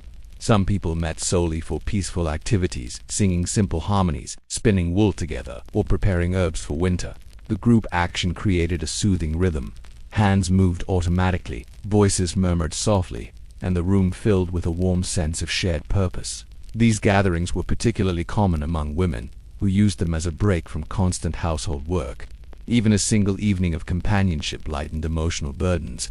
Rumors surrounded some of these groups, mostly due to misunderstanding. In regions where superstition ran deep, people sometimes whispered that private gatherings meant secret rituals or forbidden practices. In reality, most were harmless circles of friends seeking rest. But the rumors persisted, adding a layer of mystery to medieval nightlife. A candle burning late in a shuttered house made imaginative minds wonder. A faint melody heard through stone walls sparked speculation. Mystery, in its own quiet way, contributed to the atmosphere of relaxation. There were also more unusual gatherings, scholars studying astronomy in small towers, monks conducting silent vigils, herbalists meeting to share remedies. These circles were driven by curiosity rather than secrecy. The quiet focus required by their activities created a meditative environment. Listening to the scratch of quills, the rustle of parchment, or the soft movement of mortar and pestle soothed participants. Regardless of the form these private meetings took, they served the same purpose: to create a gentle pause in a world that rarely allowed rest. They offered connection without performance, thought without pressure, silence without loneliness. In these hidden places, medieval people could be themselves, not peasants or nobles or workers, but simply souls searching for peace. Yet comfort in the Middle Ages didn't always come from human company.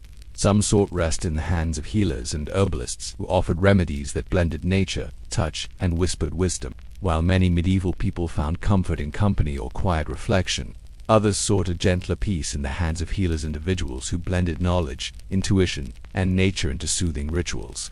These healers, often women, were not magicians or witches as later myths suggest.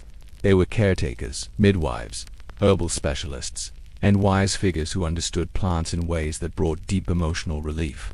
Their work offered something essential: calm in moments when the world felt overwhelming.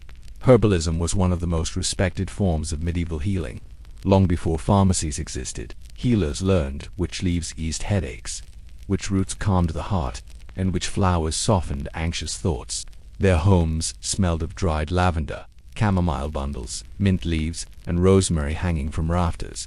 Entering these spaces felt like stepping into a natural sanctuary. The air itself seemed to relax anyone who walked through the door. One of the most beloved remedies was lavender. Healers crushed its purple flowers between their fingers, releasing a delicate fragrance believed to bring restful sleep. They sprinkled lavender in bed straw, infused it in warm milk, or placed small pouches under pillows.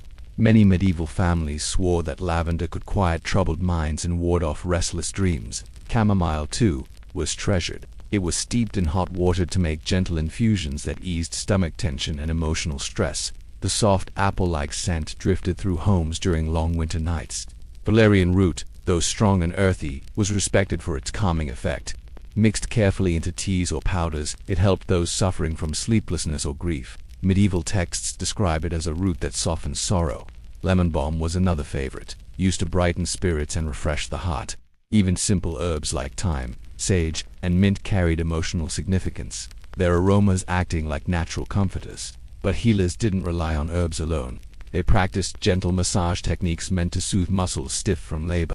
Using warm oils made from olive, almonds, or animal fat mixed with crushed herbs, they rubbed shoulders, backs, and hands in slow, circular motions. The warmth of their palms, the rhythmic touch, and the scent of the oils created a meditative experience.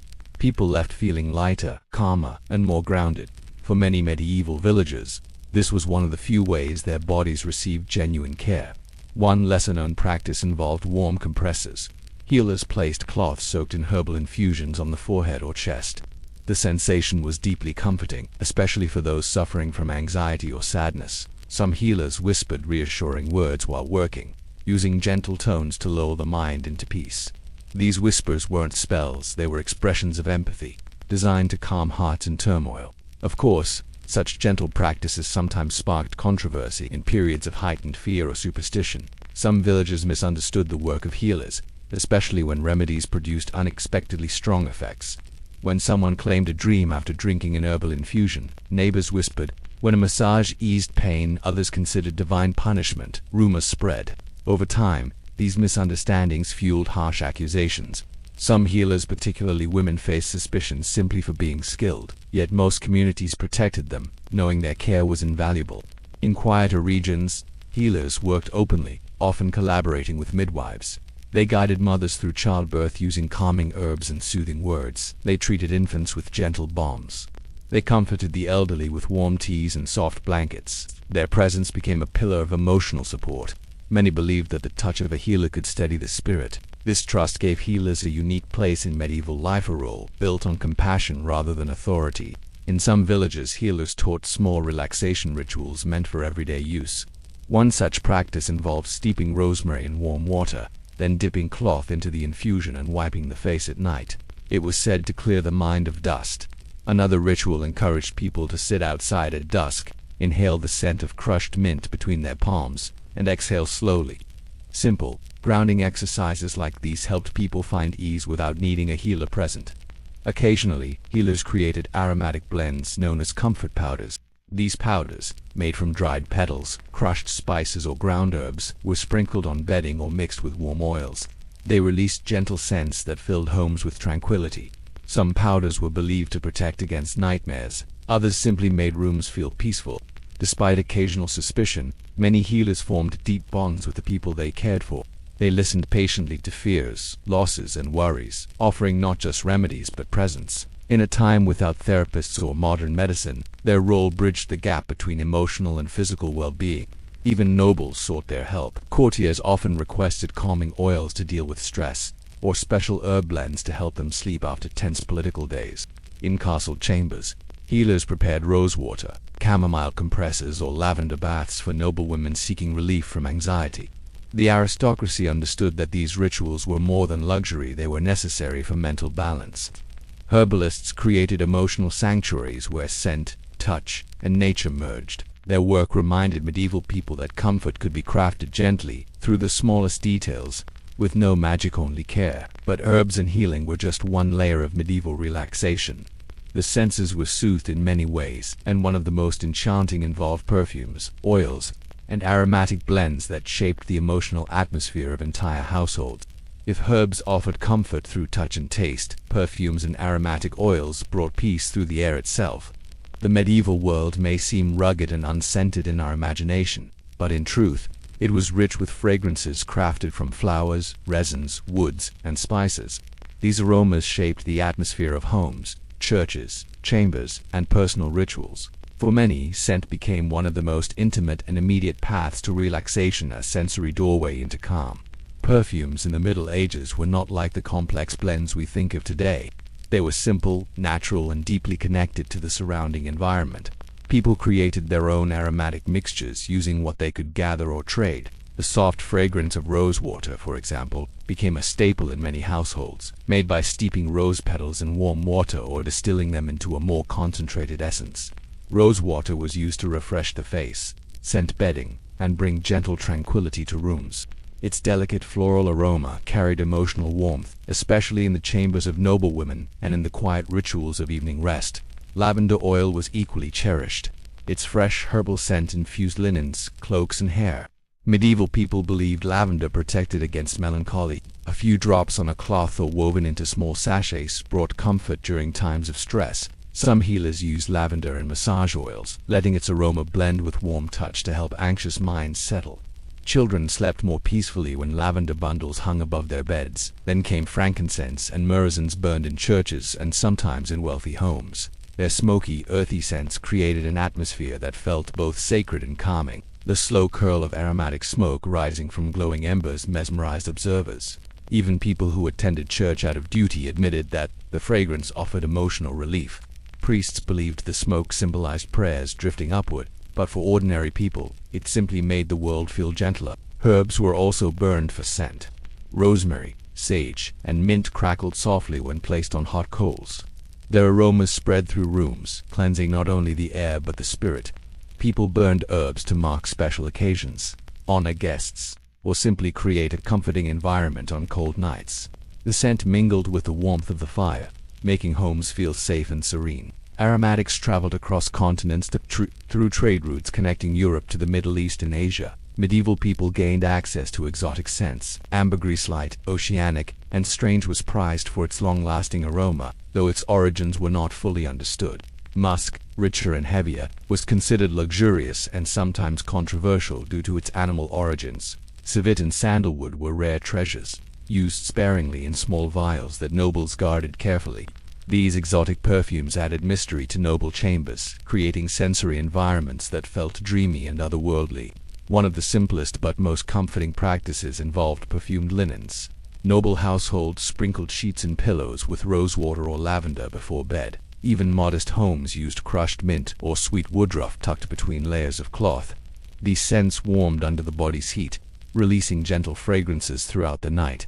Many medieval people believed scented bedding protected against nightmares, guiding the mind toward peaceful dreams. Baths, too, became aromatic rituals. People added petals, herbs, or oils to warm water, creating fragrant clouds of steam. A bath infused with chamomile or rose petals carried not only physical relief, but emotional comfort. When someone returned exhausted from a journey, family members prepared a scented bath to welcome them home. The fragrance rose with the steam, easing tension almost instantly. Perfumed candles became another form of medieval relaxation. Made from beeswax mixed with herbs or oils, they burned with soft, sweet scents. Their warm golden glow combined with gentle aroma created a soothing atmosphere perfect for evening reflection. Even monasteries used scented candles at times, though sparingly, to enhance the sense of sacred stillness. The scent of beeswax, alone rich, warm, slightly honeyed, was considered calming enough to quiet anxious thoughts. Some scents carried symbolic meaning. Rose represented love and divine compassion. Rosemary symbolized remembrance and protection. Sage brought clarity. Lavender promoted peace. Myrrh symbolized healing. These associations transformed fragrance into emotional language. People gifted sachets of herbs as tokens of affection, comfort, or blessing. A small bundle of dried rose petals tucked into a friend's hand meant, "May peace be with you tonight." Certain fragrances sparked controversy, especially those believed to stir the senses too intensely. Heavy musk perfumes were sometimes associated with luxury or temptation, prompting religious leaders to caution against their use. Rumors circulated that some blends had hypnotic or dangerously relaxing effects. Of course, most of these claims were exaggerations born from misunderstanding or simple gossip. Even so, these rumors added intrigue to the world of medieval scents. Aromatic rituals also crossed into healing. Herbalists burned specific blends to soothe grief, cleanse heavy emotions, or protect against fear. They prepared perfumed balms for temples, wrists, or chest. These balms warmed with body heat, releasing comforting aromas that lingered for hours. People believed these scents carried invisible support, a kind of emotional armor. The beauty of medieval aromatics lay in their simplicity. A crushed leaf, a dried flower, a drop of oil, a curl of smoke each could transform the atmosphere instantly. Scent became a silent companion, a soft presence guiding the mind toward rest. But while aromas filled the air with peace, another layer of medieval comfort focused on protection rituals, amulets, and symbols believed to guard sleep and guide dreams. As night settled over medieval villages and castles, and the world grew quiet, many people turned to small rituals meant to protect their dreams. Sleep, in those days, carried a certain mystery. Without modern understanding, dreams were seen as messages, omens, warnings, or gifts. And because the night was filled with both wonder and fear, medieval people created symbolic tools to guide their minds gently into rest. These amulets, charms, and bedtime traditions formed some of the most intimate expressions of medieval comfort. One of the most widespread beliefs involved protecting the sleeping space. Many families hung small pouches filled with dried herbs above beds or inside bed curtains. Lavender was the most beloved ingredient, calming the mind with its scent. But other herbs were added for symbolic strength. Rosemary for clarity, chamomile for peace, sage for protection. These bundles were often handmade, sewn with love and tied with linen string. A mother might prepare one for her child during times of uncertainty, whispering a soft blessing as she placed it near the pillow. Amulets also played a role in nighttime comfort. Simple objects, a carved piece of wood, a smoothed river stone, a small metal charm were believed to keep nightmares away. These items were not extravagant. Many were modest tokens passed down through generations, gaining emotional power with each memory attached to them. Holding one before sleep, or placing it under a pillow, created a feeling of safety. People believed that these amulets guided the mind toward gentler dreams. Some used symbols drawn or painted onto wooden boards near the bed. Circles, stars, spirals, or protective runes. These shapes were not necessarily magical, they were psychological anchors. Their presence reassured people that they slept under care. In a world where danger often felt close, these small artistic touches offered emotional relief. Children especially found comfort in these symbols, believing they kept the darkness at a respectful distance. Dream interpretation formed another layer of medieval nighttime culture. People spoke about their dreams each morning, sharing them with family or neighbors. These discussions were calm, reflective moments. Someone might describe dreams of water believed to symbolize emotion. Another might mention dreams of light seen as signs of hope. Some dreams were considered warnings, others blessings. Interpreting them gave people a sense of control over their inner world. Even troubling dreams felt less frightening when shared and understood. Religious symbols also contributed to feelings of safety. Many homes kept small wooden crosses above doorways or near beds. These were not objects of fear but of reassurance. Seeing them before sleeping created a mental shift from anxiety to calm. Families whispered short prayers, asking for peaceful dreams and protection through the night. The words were simple, almost like lullabies for the soul. They soothed not only the mind but also the heart. Candles played an important role in bedtime rituals. Some families let a small candle burn briefly before sleep, not for light, but for symbolism. Watching the flame flicker gently helped quiet racing thoughts. The candle's soft glow created a cocoon of warmth, easing tension built through the day. When the flame was finally blown out, the lingering scent of beeswax remained, guiding the mind into darkness with a gentle farewell. One of the most fascinating medieval beliefs involved the idea of house spirits, benevolent beings who protected homes at night. Though interpretations varied, some regions imagined them as friendly ancestors, others as tiny guardians of hearth and field. The belief offered emotional support. People left small offerings of bread or milk near hearths, trusting that these invisible companions would watch over their sleep. Whether literal or symbolic, the practice added a layer of comfort that made nights feel safer. For children, bedtime rituals were even more tender. Parents sang soft lullabies, many of which survive in altered forms today. These songs were simple, repetitive, and soothing, often mentioning stars, angels, or protective animals. The rhythm of a parent's voice offered reassurance stronger than any herb or amulet. Children drifted into sleep feeling deeply held, and during restless nights, parents gently stroked foreheads or whispered stories until the child relaxed. Noble households practiced more elaborate rituals. Beds with heavy curtains created private sleeping chambers, shutting out drafts and noise. Servants warmed blankets by the fire, placed herb bundles in the corners, and sometimes read short passages from devotional texts to prepare noble minds for rest. Some nobles kept dream journals, recording symbolic visions or patterns over time. These journals were private companions, helping them reflect on inner emotions in ways unavailable during busy days. Interestingly, medieval people understood the value of sound in guiding sleep. Many slept to the natural symphony of their home, the crackle of the hearth, the breathing of loved ones, the quiet shuffle of animals nearby. These everyday sounds formed a blanket of familiarity. When storms raged outside or wolves howled in the distance, the soft indoor noises grounded the mind. Protection, for medieval people, was not only physical but emotional. They knew the night held unpredictability. They knew dreams could stir forgotten fears. So they surrounded themselves with small comforts: fragrance, symbol, sound, touch. These rituals were modest but powerful. They shaped the atmosphere of the bedroom, transforming darkness into something gentle. The night, once prepared, became a place of rest rather than fear. And when sleep finally arrived, medieval people slipped into dreams guided by symbolic anchors that told the mind, "You are safe." But their search for comfort did not end with dreams. In understanding medieval nighttime rituals, we also understand how deeply human the desire for peace has always been. And now, the journey through all 20 themes approaches its final moment, a gentle reflection that ties every fragment of medieval calm into one lasting truth. When we look back across the long tapestry of medieval life, a quiet truth emerges, one that threads through music, gardens, firelight, stories, herbal rituals, and the vastness of the night sky. Despite the hardships, the uncertainty, and the weight of a world without modern comforts, medieval people sought peace with a tenderness that feels deeply familiar. Their methods may seem different from ours, shaped by landscapes, beliefs, and traditions that feel distant, yet the heart behind them remains the same. They wanted to breathe, they wanted to rest, they wanted to forget the world, even if only for a moment.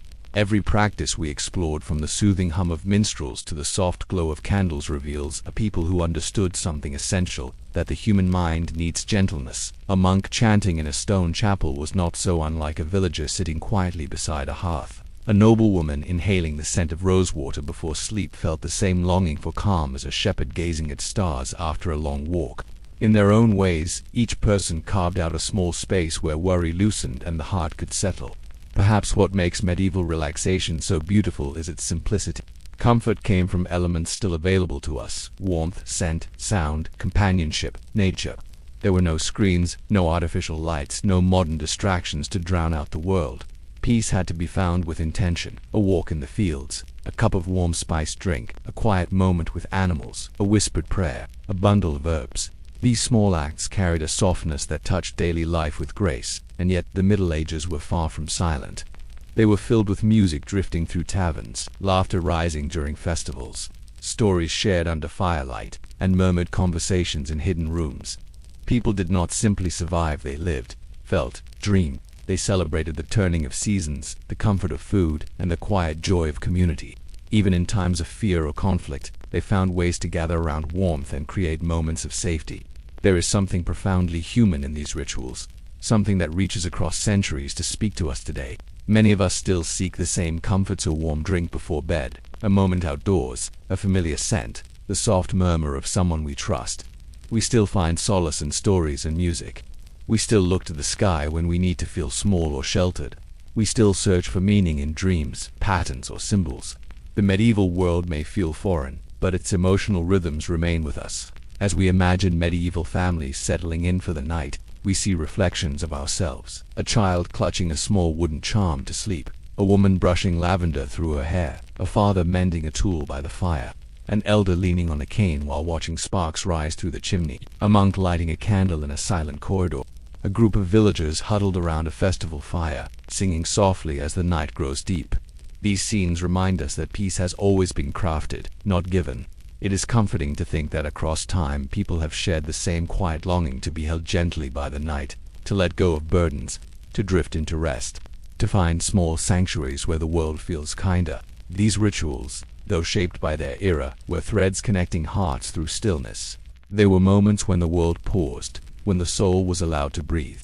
And perhaps that is the greatest lesson that medieval calm can offer us today. Peace does not require luxury. It does not require complexity. It grows from intention, from the willingness to slow down, from the choice to notice beauty in small, fragile details. A flicker of light, a soft melody, a warm bowl of food, the scent of herbs drying near a window, a sky full of stars.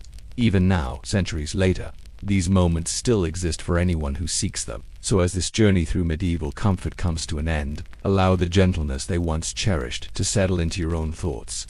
Let the calm of their rituals linger in your breathing. Let the echoes of their music, their stories, their quiet nights guide you toward rest.